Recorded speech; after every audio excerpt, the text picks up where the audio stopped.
Hello, Wonders here. I don't usually make PoE videos, but this league I decided to make at least one of them. This video is going to be about harvest and essence farming. Why harvest and essence, you may ask? Well, first of all, I really like those mechanics, but second of all, they actually do pair up quite well because of this craft right here. Changes stack of essences into a different type of the same tier. This lets us reroll all of the bad essences that we're gonna get from this farming strategy into good ones by using the life force that we're gonna find ourselves. The life force is not too expensive, so us using it to change the bad essences into better ones does end up being more profit than just selling the life force and essences as is. So that's very nice. Usually, if you're running Harvest, you would also combine it with Expedition, because we're going to be stacking pack size in this strategy, and Expedition and Harvest both scale off really well from pack size. But I personally ran too much Expedition this league to continue doing it, which is why I'm combining Harvest with Essences this time, because they're also pretty good together. This is the Atlas tree. Taking the entire top hat for effective modifiers, because we're going to be running 8 mod maps, so this gives us a lot of quantity. Taking the entire quantity wheel here, taking pretty much all of the harvest nodes. These ones we don't need, because we're going to be forcing harvest onto our maps anyway. Blocking purple and blue plants, because yellow ones are the most valuable, so we want to find as many of those as possible. Something that you could change on this Atlas tree is drop all of this, because this is useless. I'm just too lazy to unspec it, and go for shaping the valleys and using Fortune Favors the Brave on the map device. This is probably a good idea, but I decided not to go for it, so as to not inflate the already pretty big investment even more. Also taking pretty much all of the essence nodes, except these ones, they don't give us anything. And these ones we don't take because we already have a chance to contain a remnant of corruption from our compass. Also taking almost all of the blocking nodes because they give us chance to contain other extra content. This means that we can find additional essences on our maps aside from the ones that we're going to be forcing onto our maps. That's quite nice. Also taking singular focus because the map that we're going to be running is connected to Crimson Temple map, so we're going to favor all Crimson Temple map, since we're going to be running mausoleums. And other than that, I also took Trial of Glory, because this may or may not give me a gift to the goddess. It's just spare points, I decided to put them in here, why not? And of course using Eater of Worlds to get the quantity altars to boost our quantity for harvest even more. And the final piece is Growing Hordes, which gives us increased pack size per scarabs. And we're going to be using rusted scarabs. So yeah, that's pretty much it for the Atlas tree. So for what we're actually going to need to run the strategy, we have the maps, the compasses, and the scarabs. We have 135 8 modded mausoleum maps. Mausoleum map is the best one for running Harvest because the map boss rewards from the Eldritch altars do not spawn on them, so you can stack quantity way easier. We have 8 modded maps because they give us the most quantity, of course, especially with the top hat on the Atlas tree, that increases the effect of the modifiers on maps. For the compasses, we use 4 of them. We use your maps have 20% quality. These ones are very cheap. We're using them because our maps are 8 mod corrupted, so most of them don't have quality. And quality gives us 20% quantity, so that's very nice. The other compasses we're using are Life Force is duplicated. We're using the cheapest ones, which are purple or blue, doesn't matter which, because the yellow one is simply way too expensive and it spikes up the investment so much that it stops being worth it.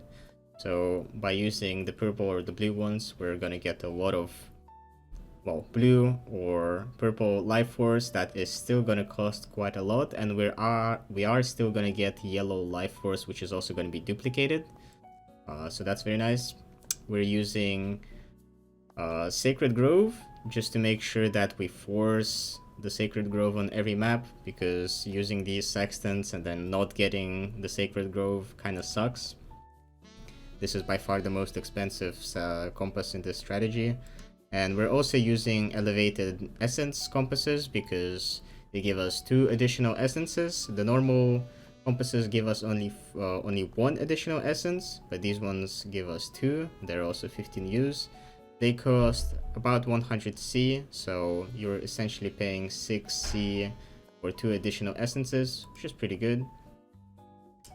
And then we have just rusted scarabs to boost our pack size. I'm using rusted ones because I'm a cheap man and I don't want to invest into polished ones. I think rusted is good enough, but you can definitely increase the pack size even more by using polished or even gilded ones, but at that point I think the profit is going to be smaller. Yeah, that's it for these items. So now I'm gonna try and run a showcase map. Just gonna take one of the maps. We have all of the compasses, 2 essences, quality, Sacred Grove, duplicate. Our scarabs are in. There aren't really any crafts that we want to put on our maps other than just quantity. Of course, either worlds and no master missions, we don't need them. All of our compasses are ready, the scarabs, the map, activate.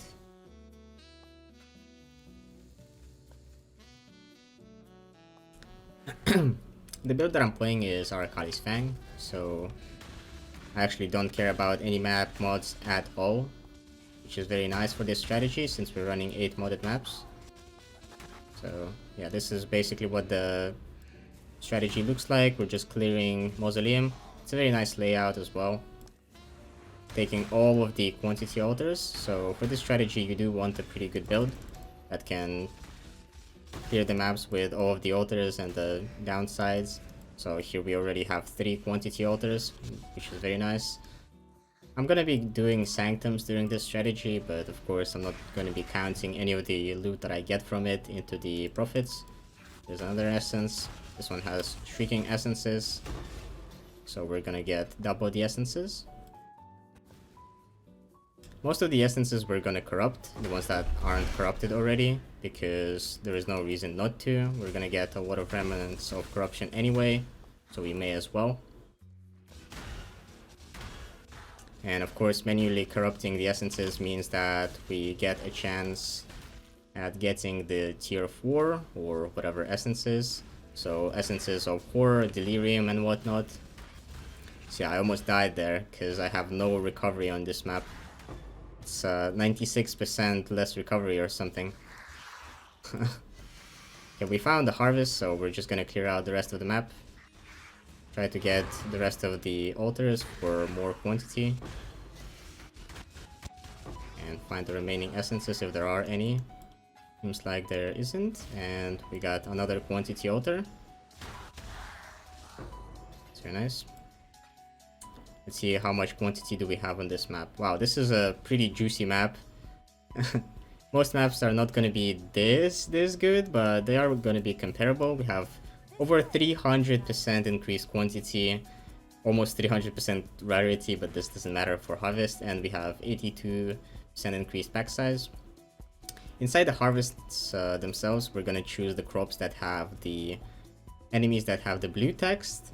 It's actually kind of hard for me to tell. I'm not colorblind, but I feel like there's supposed to be more contrast here. But yeah, we're going to be picking the ones that have the blue text because those are going to be rare mobs that are guaranteed to drop the life force. So let's start this harvest. There's 3 blue ones here, so I'm going to pick this crop.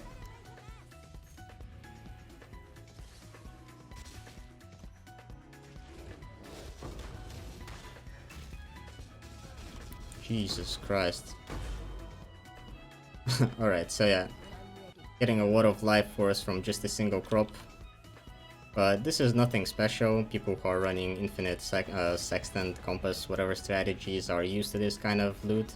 So, of course, yellow crops are going to be our priority because those are the most expensive by far. So we want to get as much vivid crystallized life force as possible.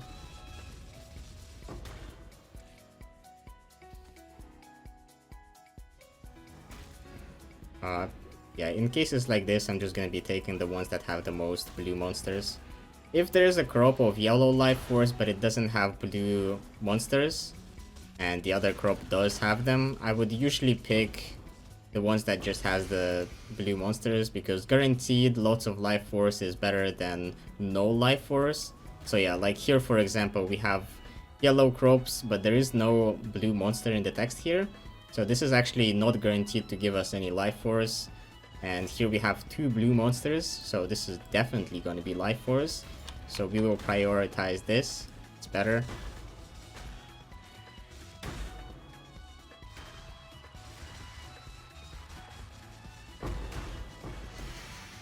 And there we go, that's pretty much it. That's the map. Let's see how much life force we have. We have 920 of this, 584 of yellow, and 3,500 of purple. This is not worth much, just 20 chaos. This is also 20 chaos. This is 80 chaos. Some maps we're gonna get more yellow crops, some of them we're gonna get less, like this one. It just depends on your luck, but in general, you are gonna be making profit, or at least I believe we will. We'll see after I'm done with the maps. Yeah, that's it. I emptied out my essence stash tab. So all of the essences that I'm gonna have are gonna be from this strategy. These are from one test run that I did just before this one. And yeah, we'll see what the loot is like after I'm done running these maps. So here's the little sheet that I made with the prices and the investment. In total, our investment is about 32 divines. When I actually bought the maps, the person that I was buying them from sold them at 5C each. So this is actually like 3 divines in my case, but right now you would be looking at 12C each for these on TFT. I just got lucky. So yeah, these are the prices at the time of recording. 8 mod mausoleum maps in bulk are usually 12C each. Rusted Blight scarabs are about 1 divine for 250 scarabs. The 20% quality compasses are super cheap. You can buy a lot of them in bulk on TFT for 5C each. Just all of them in one trade, so that's nice.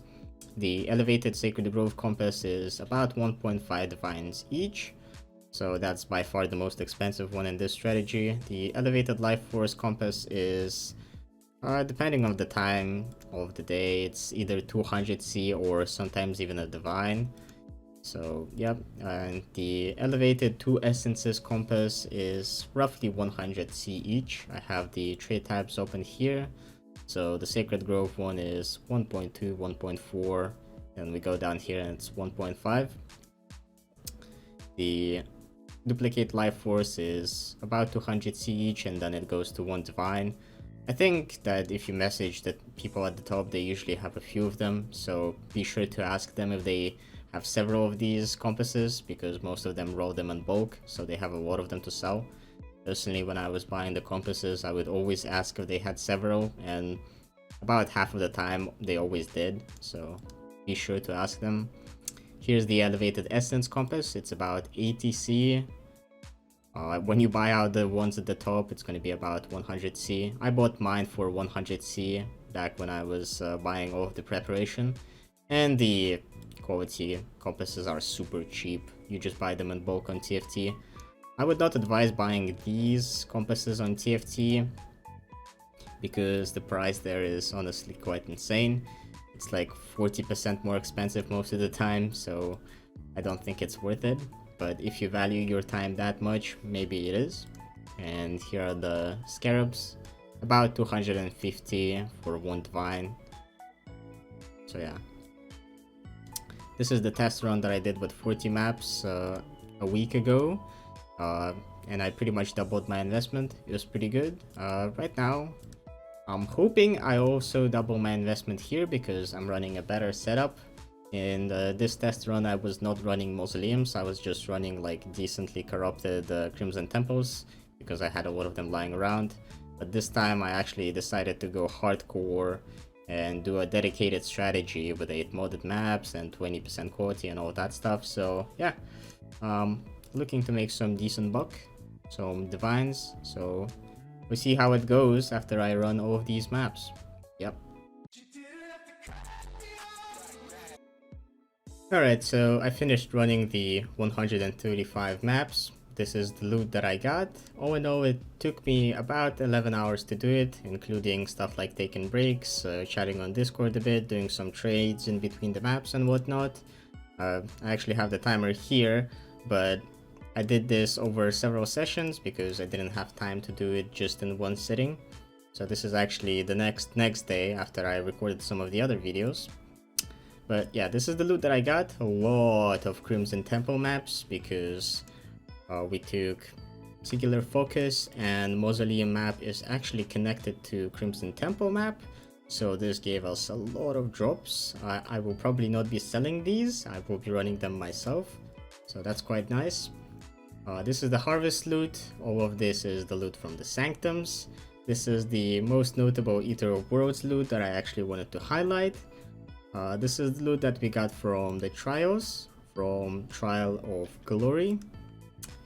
Here I actually got one Divine Orb Altar, but I got pretty unlucky. I had 70% pack size, but I only got 14 Divine Orbs. I say only, that's still really good. It's a nice bonus kind of loot, but I've seen people get over 30 Divines when they got the altar on like 70% pack size maps. So I consider myself having gotten kind of unlucky here. I got one Memory of Crystal Prisons that got mirrored. That's kind of nice, but I decided not to count that in the sheet. I found the one Voidborn Reliquary key, which sounds about accurate for 130 maps that are pretty well juiced. One Sacred Orb is always kind of funny to find. It's 3 times as rare as a Divine Orb, so you're like kind of sad when it drops. I got 2 Raw Divine Orbs. Those are also kind of expected when you're running this many maps. A lot of lifeforce, which is very nice. The Sanctum loot is also pretty good. We got 2 gifts to the goddess, which are the good ones. When I found them, they were actually 1 divine each, but now they're 1.2 divines, it seems. And dedication to the goddess is actually 50C. I didn't know that. I thought it was like 10C, so I decided not to include it in the sheet, but apparently these are worth a bit as well. I only got 2 Sacred Blossoms, which I feel like I may have gotten unlucky because I found maybe about 20 bosses in total, or T4 seeds. I wasn't actually counting, but yeah, it seemed like either a 10% chance or me just having gotten unlucky. Yeah, this is the Eater of Worlds loot for invitations, of course, because we did 135 maps, so we got 4 invitations and we did 4 Sanctums. And yeah, that's pretty much it for the loot from this stuff. And of course, here's my Essence stash tab. Bunch of good stuff. Obviously, I swapped a lot of the essences because that was kind of the whole idea of this strategy. So I'll actually showcase how I do this now. We have the blue lifeforce, which is the one that we actually use to swap essences. We take some of the essences that are not worth anything, so the way I usually do this is open PoE Ninja. It's a pretty nice site. We go down here, go down to essences. So this opens the essence page. We type deafening. We click here to sort by value, and we look at which essences are the ones that are worth the least. And as we can see, Deafening Essence of Anguish is the one that's worth the least, or at least it seems like it. I mean, judging from the mods, I don't think it's super good. There aren't many fire builds going around. So yeah, I just choose some of the essences that are worth the least, and I go ahead here, price check them with PoE Awaken Trade. They're not worth much, so we go over to the Horticrafting Station. Type essence, change the stack of essences. Each click on a full stack costs about 6C. So this is 15C, and we turned it into 27C, but this is not a good essence either. So I'll go ahead and keep clicking until I get something good. So here we got Deafening Essence of Greed, 36C again, but this one is better because people actually want this essence as opposed to the other one. So that's pretty much how I do it. A lot of the essences I managed to swap into good ones on first try.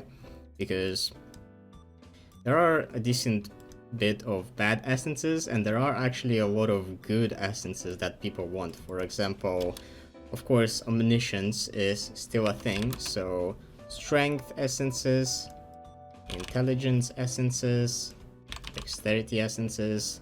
So we have 3 essences of attributes that we could swap into. So that's already 3 good essences, and there's a bunch of other good ones. The best ones are like loathing. Zeal is also pretty good as far as I know. It's 5 siege. So yeah, that's pretty much my method for swapping the essences, and this is the loot that I got. I got 280 remnants of corruption, which is kind of crazy. I massively oversustained when it comes to that. There were 88 of them in this tab before I started, but I took them away into a different tab right here. So these are just the ones that I got from running the strategy. And I had 14 T4, I think people call them, essences. And I swapped all of them into essences of horror, which are the ones that are the most expensive. So yeah, that's pretty much it for the loot. So let's now go over to the sheet. Okay, so here's the sheet that I made. Like I said in the beginning, I'm not really good at making sheets, so it's a bit messy, but I did what I did. This is the total loot that we got. Oops. Here's the harvest loot. In total, we got about 59 divines worth of harvest loot, which includes the life force and the one forbidden shackle that dropped from Oshabi, which an ID seems to be going for about 100-ish C. This is the loot that we got from the essences. So the way that I price the essences and sell them is by using the TFT bulk selling tool, which is a very useful site. So this is the value of the essences pre-swap. So this is basically me getting all of the essences, upgrading most of them to deafening, except for the ones that aren't worth more being deafening. And that was how much they cost before the swap. Then I did the swaps in the horticrafting station like I showcased just before, and they were now worth about almost 18 divines. And this is the post swap value of 120%, considering that we do have a pretty good bulk here and we have some pretty damn good essences. There is a chance that the tab might sell at 120% value, but I wouldn't count on it. So the value that I decided to count for the sheet was the 100% one, which definitely does sell. So that's 13.7 divines. The way you do this on the TFT bulk selling tool is here you have all of your stash tabs in the game. So this is the essence tab. It's in my case it's after SP, which is my sell tab. So we go over here. This is SP. This is my essence tab. I don't have it named, so, and we click essence. Or you could just click high essence if you don't want to sell remnants of the corruption, but from what I've seen, people do buy the tabs with you including remnants of corruption as well, so that's fine, I think. So we click select tab, we click essence, we select our tab, and yeah, it gives us our price. So here now it says 13.87. I'm actually, oh, that's because we swapped the two like the 9 essences before going to the sheet. So yeah, 13.87. The most expensive ones are of course essences of horror. Remnants of corruption add a lot of value to this tab. I'm not entirely sure why people actually buy them. Maybe it's me being a villain and including them and people just noticing and buying for all of the other ones, but I decided to include them. You could not include them, so the value is about 2 divines less, which is, I mean, still pretty good. That's 11 divines. Okay, so something that I actually forgot to include in the video that I was recording is how to actually sell using this site. So as I showcased in the video, we choose our tab, we choose the kind of currency type we need, we press select tab. It spews out all of these values, but what do we actually do with them?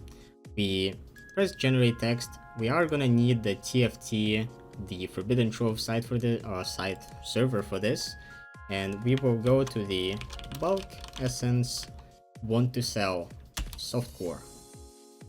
This is the channel in which people sell essences. As you can see, a lot of people are selling them for bulk prices, which is more than the price of the essences themselves. Some people are selling them for just 100%, of course. It just depends on the kind of bulk that you have. But yeah, we need this server. We need to go to this channel here. So we press generate text on the site. It gives us the text. It copies into our clipboard. So we have the text here. And then we press generate image. Sometimes it doesn't work. If it doesn't work, you can just press it again and then it will work. So that also generates the image that gets copied into our clipboard. We go back here again, we press Ctrl V, we copy we paste the image here, and we just post that. And eventually someone is gonna DM us on Discord, or alternatively you could also type IGN and include your nickname. And some people will just DM you in game. They will say something like want to buy essence tab. You invite them, you sell them their you sell them the essences, and you're a happy man. Yep, that's it. This is the Sanctum loot that I got. I got 7 raw divines in 4 Sanctums, which is actually pretty lucky. I got my luckiest Sanctum run ever, which was 5 divine orbs.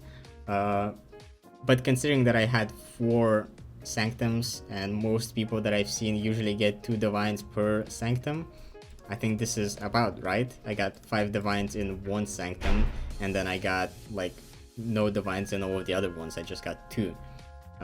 We got 51 Awakened Sextants, 96 tagged decks, a bunch of Chaos, and an Exalted Orb. So the Sanctum loot came out to be about 9 divines. This is the various loot that I got that I decided to count. So we got 2 raw divine orbs. One of them dropped from a harvest mob, which is extremely surprising because the harvest mob quantity modifiers were completely gutted in one of the latest leagues. So getting such a lucky drop from them was unexpected. And one of the other divines was just from a random mob. We got 2 gifts to the goddesses. I decided to count them at 2 divines here because that's what they were when I found them. We have 4 Screaming Invitations, which are guaranteed because we're running 135 maps, so those are 3.2 divines. They are 0.8 divines each, or 0.9 divines in bulk, but 4 divines or 4 invitations is not really something that I would necessarily call bulk. And we got a lot of Grand Eldritch E-Horrors, and I actually decided to count them because you gotta understand that we are doing 135 giga juiced maps pretty much. We don't have a lot of various mechanics for reducing the pack size with various different mobs like Abyss or whatnot, but we are juicing the general map pack size, which helps Eldritch Altars. So we are quite likely to find a lot of Grand Eldritch E-Horror Altars and then just drop a lot of them. Like from one map I actually got 30 of them, and overall I think this is pretty consistent, and I decided to include it because yeah, the Eldritch Altars are a pretty big part of this strategy. I found one Voidborn Reliquary Key, which as far as I know is pretty much just getting a divine drop, except it becomes a Reliquary Key, something along those lines. So I decided to include that. 1 divine orb per 135 juiced maps is pretty expected. I don't think this is a lucky drop by any means, so I decided to count it. And the various loot comes out to be about 12.4 divines. And the stuff that I didn't count was the divine altar. Of course, I mean, you can't expect that. 135 maps is not really enough to find a divine altar. I got 2 memories of Crystal Prisons. I also decided not to count them. You could count one of them. It's not a super lucky drop, but I decided not to do it. I didn't count a lot of various bubblegum currency because I don't have a separate currency stash tab to dump all of them into. Of course, I found a lot of orbs of fusings, jewelers orbs, a lot of chaos orbs as well. probably over a divine worth of chaos orbs, but I simply don't have a different tab with affinities to drop all of them into, so I didn't count them. If I did, my profit would probably be like 2 divines more, I would assume. So total not counted is about almost 17 divines. And we found 208 Crimson Temple maps, which is pretty damn good. And those are about 3 divines in total if you sell them for like 70 maps per divine. So that's pretty good. Now going to the other part of the sheet, which is pretty much the statistics. This is the total revenue of the strategy. So we have 59 divines from Harvest, 13 divines from Essences, 9 divines from Sanctum. Various loot comes at about 12 divines. Maps are 3 divines, so we got in total about 97 divines of loot, which minus the investment, which was 32.5 divines. For my case, it was actually 29 divines because I bought stuff for cheaper and the prices were different back when I bought stuff. Now the strategy would be a few divines more expensive, especially because of the lifeforce compasses being a whole divine each now, but I'll touch upon that later. So our total profit was roughly 65 divines, which is pretty good. I estimated that I would roughly double my investment back at the start of the video, so that happened. Pretty much exactly doubled my investment actually. That's pretty funny. Wow. I exactly doubled it. Okay. That's pretty funny. So our profit per hour is not extremely good by any means. It took me almost 11 hours in total. So time spent running the 135 maps, including breaks, going to the toilet, trading, chatting on Discord and whatnot. If you decide to not run Sanctum and you have an equally fast capable build, this time will be significantly shorter. Each Sanctum floor took me about the time of 2 maps, which take me around 2.5 or 3 minutes, so no Sanctum would have saved about 1.5 hours. So you have to keep that in mind. I know there is a lot of no Sanctum indies in this league that completely refuse to run the Sanctum, which I can totally understand. I personally really like Sanctum and I really want to find that relics, so I ran them in this strategy and I was too lazy to try and time the specific time that I was running the maps and then the Sanctums to exclude one from another. So the profit per hour was 5.9 divines per hour including Sanctum. Excluding Sanctum, it was 5 divines per hour, but with an asterisk because, of course, if we were not running the Sanctum, it would take us less time to run all of the 135 maps. So the profit per hour would actually be higher from just the harvest and whatnot loot. So I would assume that it could probably reach about the same amount of profit as including the Sanctum or even more. Sanctum is like not extremely profitable and you can get unlucky with runs that just don't have divine orbs in the 3rd or 4th floor. In my case that happens quite often. I had a dry streak of 13 Sanctums with no divine orbs so at one point, so that was really sad. Our investment per map was about a quarter of divine, and the profit per map including Sanctum was almost half a divine. Not great, but yeah. Some conclusions for this strategy. I'm just gonna read out this part. Not the most lucrative when it comes to profit per hour, excluding Sanctum would make this statistic better, but I like Sanctum and want good relics. I'm actually looking for a few relics to either make new builds with or to improve my Arakali build with. Specifically minion damage, relics with suppress, that would be best in slot. Profit per map is not great either, but it is satisfying as lifeforce is almost the same as just looting pure chaos. You often exit harvests with 2 or 3,000 yellow and other lifeforce. As showcased here, I took some screenshots of the loot that I got from some of the harvests. This is pretty usual, like this is your average, more unlucky loot. Not a lot of yellow life force and not a lot of other life force, but you have some good harvests here and there where you get quite a good amount of yellow life force or even a lot of it, especially if you get a T4 seed. No. Essences, on the other hand, are definitely troublesome if you do not have the Essence Stash tab. This makes your life a quadrillion times easier. It is essentially pay to win, so if you don't have this tab, I would probably not advise doing this. Swapping essences doesn't add a terrific amount of value to them unless you try to charge more for bulk, as most people seem to be swapping the essences themselves anyway, but it does make your stash tab more enticing for buyers. So that's why I included the 120% value here. We have pretty good essences here, especially the 14 essences of horrors. Some extremely rich people may just buy this tab for the essences of horror if they're not available on trade at some weird time of the day and stuff like that.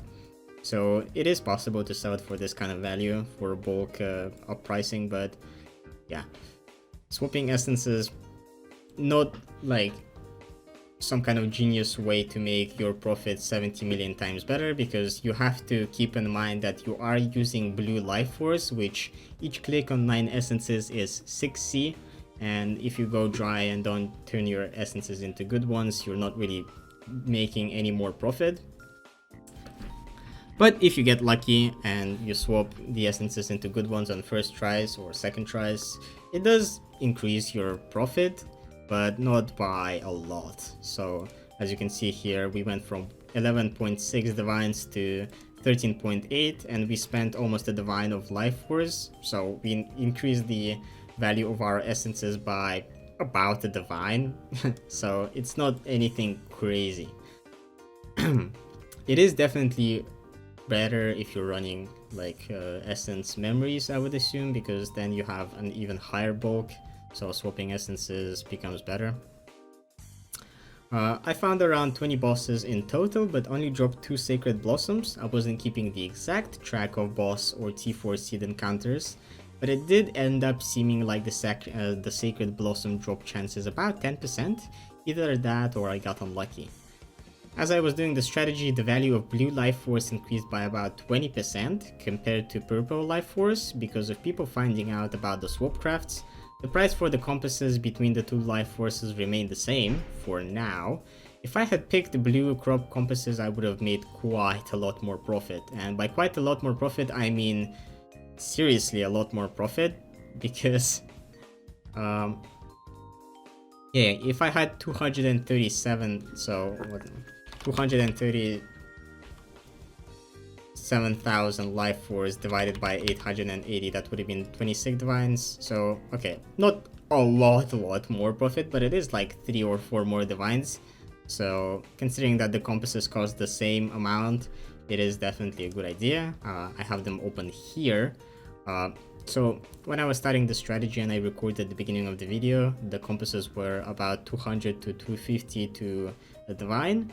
Now all of them are pretty much 1 divine each, because the league is, albeit not bad by any means, it is pretty active, but it is becoming less active and there is a lot of inflation when it comes to prices. But so yeah, this is the blue plant compasses, and here's the purple ones. So as you can see, they're the exact same price, and since blue crops are more valuable, you may as well just run those until the prices spike up to a weird degree, and the yellow ones are of course way too expensive. I stand by my opinion that trying to run this in this strategy would just make you lose money.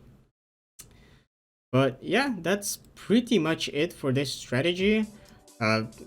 Like I said, profit per hour wasn't anything crazy, but I did personally enjoy doing this as I was looting pretty simple loot. I was doing sanctums in between, and I generally just really like Harvest. The way that Harvest works right now, albeit it's nerfed the crafts themselves, but Life Force is just such a satisfying thing to loot. You kill a lot of mobs, they drop a lot of Life Force, you loot all of that, it's very nice. I'm a big fan. I may do more of this strategy, but there is actually one more conclusion that I forgot to include in this sheet. And it's not so much a conclusion, but I would say an epiphany. About 50 maps in, I realized that I probably should have just been doing Crimson Temple maps. Mausoleum map is good because you don't get the boss reward altars, so you can stack quantity easier. So yeah, that synergizes well with harvest, but the Crimson Prison attitude is present. Like when I'm not running Crimson Temple, I'm just thinking that, oh my god, I'm running 70% pack size maps with 200 to sometimes 300% increased quantity of items found, and I'm not running Crimson Temple map. I'm running 135 of these. Surely there would have been a slim chance that I would probably find the Apothecary in all of these maps if I was running Crimson Temple instead of Mausoleum. So that was my kind of maybe coping, maybe not coping epiphany. So if I were to do this strategy again, I would probably just run 8 modded Crimson Temple maps because they're more or less the same price. Just for the chance of the Apothecary. Sure, the harvest loot is going to be less juiced because we're going to get less quantity on average from the altars. So we would probably have like just an estimate out of my ass, probably about 50 divines of harvest revenue, maybe a bit more. But I do think that sacrificing that some of that consistent loot for the chance of the Apothecary on our decently juiced maps is definitely worth it. But yeah, that's it for the strategy. I don't think I'm going to be coming up with any other strategies this league, or really releasing any other PoE videos. It is my first time making a PoE video with farming strategies and stuff like that. I'm very inexperienced. If you have advice, be sure to comment it. Maybe I'll implement it into my future videos if I ever make any. If you liked the video, like it. If you didn't, dislike it. Actually, I don't care about the statistics. You may as well just close the video now. Thanks for watching, everyone. See you next time.